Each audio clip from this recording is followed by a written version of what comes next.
Film dibuka dengan sebuah kecelakaan yang melibatkan mobil berisi penjahat kelas kakap yang tengah dikejar polisi. Penjahat itu membawa Sandera, putri seorang pejabat penting.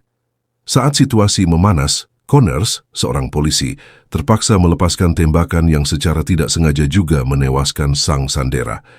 Insiden tersebut segera disorot media, membuat Connors dan rekannya dipecat karena dianggap mencoreng nama institusi.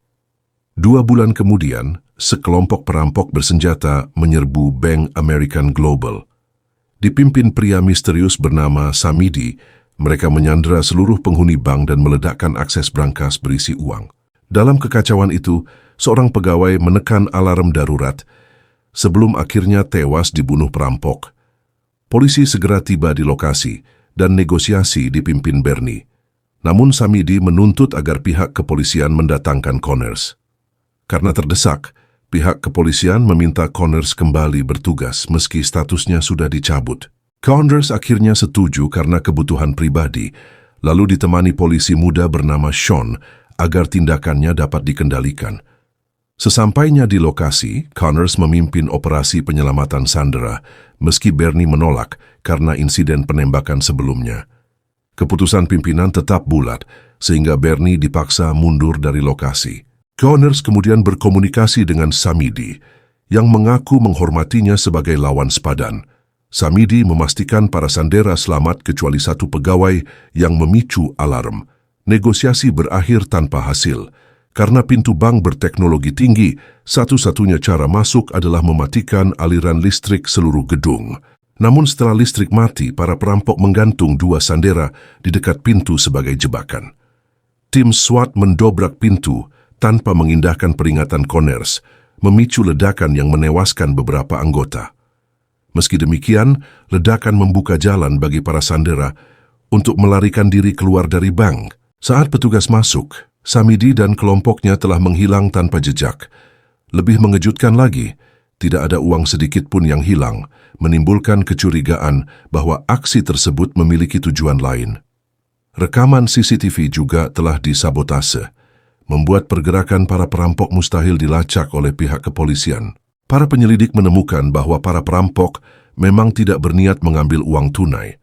Sasaran mereka diduga adalah rekening milik seorang pangeran Arab yang tersimpan di bank tersebut. Kapolres kemudian memerintahkan Connors menangkap para pelaku sebelum mereka berhasil menguras rekening itu. Jika gagal, karirnya sebagai polisi akan berakhir. Sean yang masih memikirkan ucapan Samidi memutar ulang rekaman negosiasi dan menyadari adanya pola yang mirip teori kekacauan, yaitu strategi menciptakan gangguan kecil untuk menutupi tujuan besar. Ia menemui Connors di sebuah kafe untuk menjelaskan temuannya. Namun Connors tidak memahami teori tersebut dan menganggap Samidi hanyalah perampok biasa. Saat itu seorang rekan menghubungi Connors dan memberi identitas salah satu anggota komplotan. Connors segera berangkat setelah memberi Sean uang untuk membayar kopi. Setibanya di lokasi, bawahannya menjelaskan bahwa seorang buronan bernama Dimon terlihat keluar dari bank saat perampokan dan diduga bekerja sama dengan kelompok Samidi.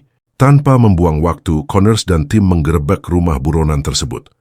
Dimon mencoba melarikan diri, dan Sean meminjam sepeda motor milik sekelompok gangster untuk mengejarnya. Polisi kemudian memeriksa rumah Dimon dan menemukan tas berisi uang, namun uang itu ternyata berasal dari kasus perampokan berbeda yang terjadi sebulan sebelumnya. Uang tersebut seharusnya berada di ruang barang bukti dan diketahui dari aroma khusus yang dipasang penyidik untuk memudahkan identifikasi.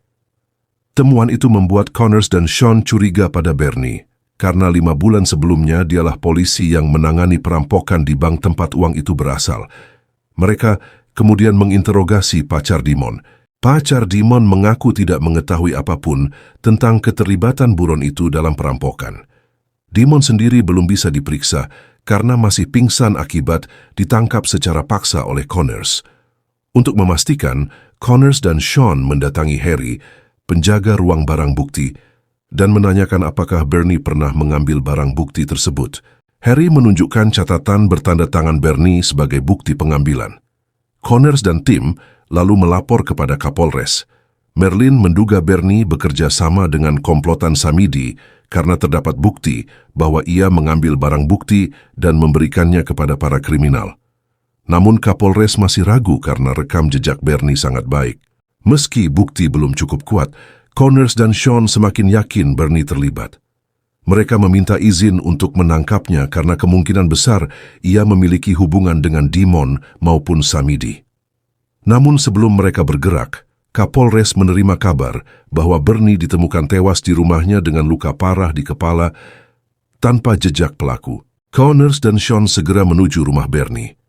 Di sana mereka menemukan denah bank yang dirampok pagi hari itu, serta beberapa artikel tentang sang pangeran. Temuan ini memperkuat dugaan bahwa ada rencana besar yang telah dipersiapkan dengan sangat sistematis dan bahwa Bernie mungkin dibunuh untuk menghilangkan satu-satunya saksi penting. Temuan ini semakin menguatkan dugaan bahwa Bernie terlibat dalam rencana Samidi. Tak lama setelah itu, Connors menerima panggilan dari Samidi. Pada momen tersebut, Samidi mengungkap bahwa ia memiliki motif pribadi untuk membalas dendam kepada kepolisian. Meski demikian, alasan balas dendam itu masih belum jelas dan terdengar tidak masuk akal. Tidak lama kemudian, Kapolres menyampaikan kabar baru bahwa Pangeran Arab telah menarik seluruh tabungannya sebelum perampokan terjadi. Hal ini menunjukkan bahwa Samidi sebenarnya tidak pernah berniat mencuri uang dari bank tersebut, sehingga kasus menjadi semakin membingungkan. Connors menduga Samidi benar-benar menerapkan strategi seperti teori kekacauan, sebagaimana sebelumnya dijelaskan Sean. Karena itu, ia memutuskan untuk mengulang penyelidikan dari awal. Tim kepolisian kembali menuju Bank American Global. Di lokasi, seorang ahli teknologi menjelaskan bahwa komplotan perampok berjumlah 5 orang, meski baru 2 identitas yang berhasil diungkap. Ketika memeriksa rekaman CCTV, Sean menemukan kejanggalan pada sebuah ruangan yang dipenuhi perangkat komputer. Connors segera meminta tim forensik memeriksa seluruh peralatan tersebut. Sayangnya, tidak ada petunjuk yang dapat ditemukan. Karena penyelidikan kembali menemui jalan buntu, Connors mengajak rekan-rekannya makan malam agar pikiran mereka lebih tenang. Di sela acara makan, Connors pergi ke toilet. Pada saat itu, Shane mulai menanyakan hubungan antara Connors dan Merlin karena beredar kabar bahwa keduanya pernah menjalin hubungan namun tidak direstui orang tua. Setelah makan malam selesai, Sean menerima informasi baru dari ahli teknologi mengenai identitas salah satu anggota komplotan perampok. Tanpa membuang waktu, Sean mengajak Connors menuju rumah pelaku tersebut. Dalam perjalanan, mereka membaca catatan kriminal sang buronan yang ternyata sangat berat. Ia pernah berulang kali membobol sistem keamanan bank dan bahkan masuk dalam daftar buronan FBI. Melihat rekam jejak itu, Connors teringat kasus lama yang pernah ia tangani bersama rekannya Adam. Sesampainya di rumah pelaku, mereka mendapati bahwa Samidi telah tiba lebih dulu.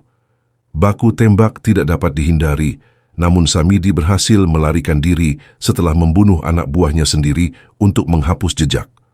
Beruntung, Dimon masih dapat ditangkap dan diinterogasi, meski awalnya ia menolak berbicara sampai Sean mengancamnya. Nah, karena ketakutan, Dimon akhirnya mengungkap identitas asli Samidi. Ternyata Samidi adalah kakak kandung penjahat yang secara tidak sengaja ditembak mati oleh Connors pada awal cerita. Dengan demikian, motif balas dendam Samidi menjadi jelas, yaitu menuntut kematian adiknya. Polisi segera bergerak menuju markas persembunyian komplotan yang tersisa. Dalam perjalanan, Connors mulai terbuka kepada Sean yang kini ia anggap sebagai rekan dekat. Ia mengakui bahwa ia menyesali insiden ketika ia tanpa sengaja menembak mati adik Samidi serta seorang sandera. Sean berusaha menenangkannya dengan mengatakan bahwa ia tidak bersalah karena hanya menjalankan tugas sebagai seorang polisi. Setibanya di lokasi persembunyian, tim melihat 2 anggota komplotan yang sedang berbincang santai. Karena situasi terlihat aman, Connors memerintahkan tim untuk menunggu hingga Samidi muncul. Namun rencana itu gagal setelah kehadiran polisi terdeteksi. Satu-satunya jalan keluar adalah melakukan penyerangan dan membagi tim menjadi 2 kelompok untuk mengepung para pelaku.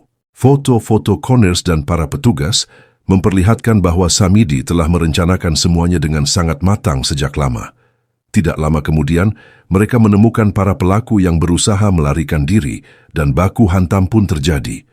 Di tengah kekacauan itu, Merlin menemukan sebuah bom yang sudah aktif di dalam markas dan segera meminta semua orang untuk keluar.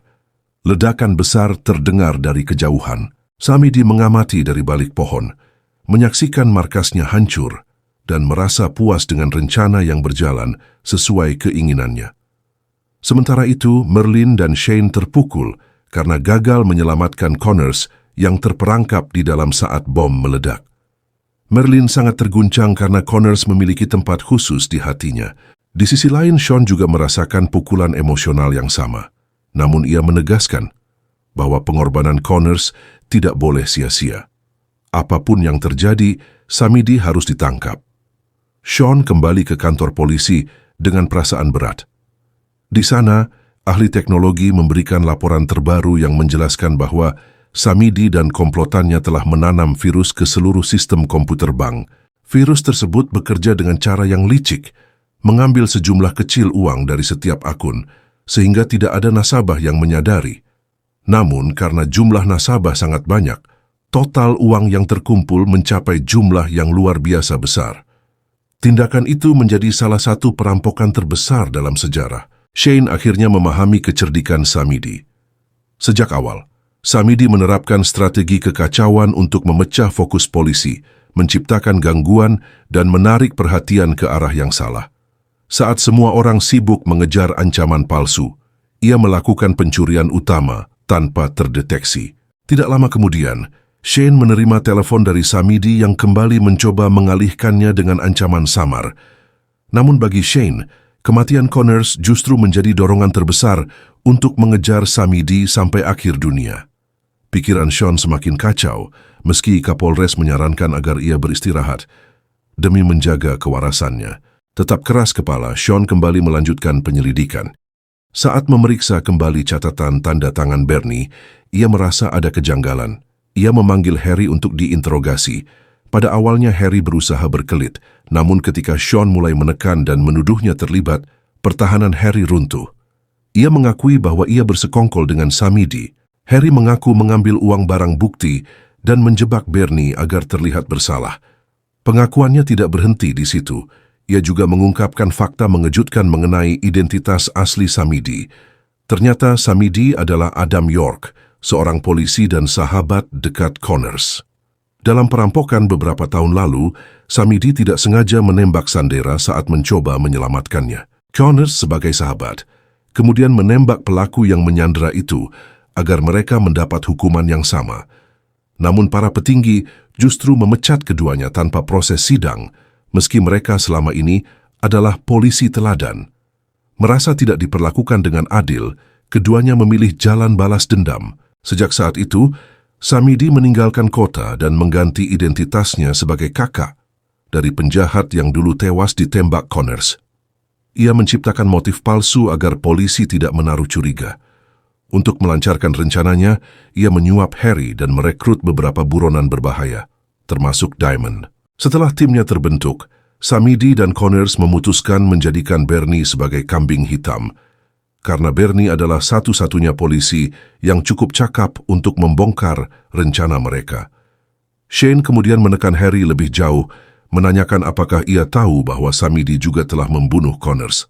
Terkejut, Harry keceplosan mengiyakan. Polisi akhirnya memahami bahwa Samidi selalu berada selangkah lebih maju dari Connors. Shane menyadari bahwa Samidi bukan buronan biasa, melainkan Adam York, mantan polisi yang merasa dikhianati institusi yang telah ia layani. Dendamnya telah menjerumuskan seluruh kota dalam kekacauan, dan Shane bersumpah untuk menghentikannya. Penjelasan Harry membuat Sean tersadar bahwa semua petunjuk, jebakan dan kekacauan yang terjadi ternyata telah disusun dengan sangat rapi oleh Samidi. Tanpa membuang waktu, Sean meminta bantuan ahli IT kepolisian untuk melacak keberadaannya.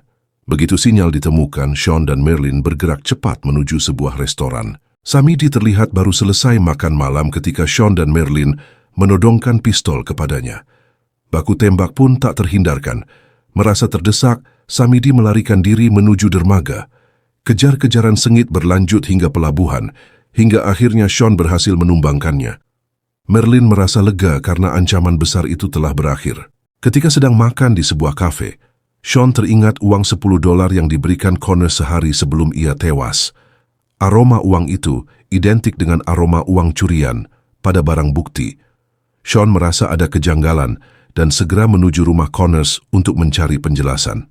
Di rumah itu, ia menemukan banyak hal mencurigakan, termasuk sebuah buku teori kaos, teori yang digunakan Samidi, meski Connors selalu mengaku tidak memahaminya. Semua potongan mulai tersambung. Sean curiga Connors tidak mati, atau lebih buruk, terlibat sejak awal dan mungkin memalsukan kematiannya. Sean bergegas ke bandara untuk memastikan dugaannya. Tidak ada penerbangan atas nama Connors, tetapi ditemukan tiket atas nama James G. Blake. Tepat saat ia hendak meminta keterangan lebih lanjut, ponselnya berdering. Suara di seberang membuatnya terpaku, itu adalah Connors. Dugaan Sean terbukti. Connors menjelaskan bahwa ia dan Samidi merasa tidak pernah dihargai meski telah menyelamatkan banyak nyawa. Ketika satu kesalahan terjadi, mereka langsung disingkirkan. Karena itulah mereka merancang kekacauan, memanfaatkan teori chaos agar polisi salah langkah, sehingga perampokan besar dapat dilakukan tanpa terdeteksi. Polisi akhirnya memahami alasan tidak satu pun anak buah Samidi mengenal dirinya. Hal itu terjadi karena hanya Samidi yang bekerja sama langsung dengan Connors. Samidi atau Adam York yang merekrut para buronan, sementara Connors hanya memberi arahan teknis seperti mematikan listrik bank agar sistem dapat diretas. Ia juga merancang ledakan di rumah lamanya sebagai bagian dari kematian palsu. Sein teringat kembali malam kejadian itu. Ternyata Connors sendiri yang memasang bom, lalu bersembunyi di ruang bawah tanah sesaat sebelum ledakan terjadi. Jasad yang dianggap miliknya adalah tubuh anak buah Samidi yang dipasangi lencana polisi dan sengaja dibakar. Setelah semuanya berjalan sesuai rencana, Connors keluar dari lokasi ledakan dengan menyamar sebagai petugas pemadam kebakaran. Kini semuanya menjadi jelas. Permainan yang sangat rapi membuat Sein tidak pernah menyadari bahwa dirinya hanya dijadikan pion. Pada akhir percakapan, Connors mengaku telah mengganti identitas dan akan meninggalkan negara itu selamanya. Ia meminta Sein berhenti mencarinya karena negara pun telah menganggapnya mati. Dari kejauhan, Sein melihat sosok berpenampilan baru dengan koper besar memasuki area keberangkatan internasional. Identitas baru, hidup baru, dan masa depan baru. Connors pergi tanpa menoleh, berniat menikmati uang $1 miliar yang berhasil ia curi. Jumlah itu cukup untuk membuatnya hidup sangat mewah di negara lain. Sein hanya berdiri terpaku, kecewa dan marah, menyadari bahwa senior yang dulu ia kagumi berubah menjadi musuh terbesar dalam hidupnya. Begitulah film ini berakhir, dengan pengkhianatan yang tidak pernah terduga dan kebenaran yang sangat pahit. Pesan dan kesan akhir film. Film ini memberikan peringatan bahwa kepercayaan adalah hal yang rapuh. Bahkan orang terdekat yang tampak paling dapat diandalkan dapat menyimpan sisi gelap yang tidak pernah kita bayangkan. Pada akhirnya, kehati-hatian dan keteguhan prinsip menjadi pertahanan terakhir agar kita tidak dipermainkan oleh ambisi dan pengkhianatan.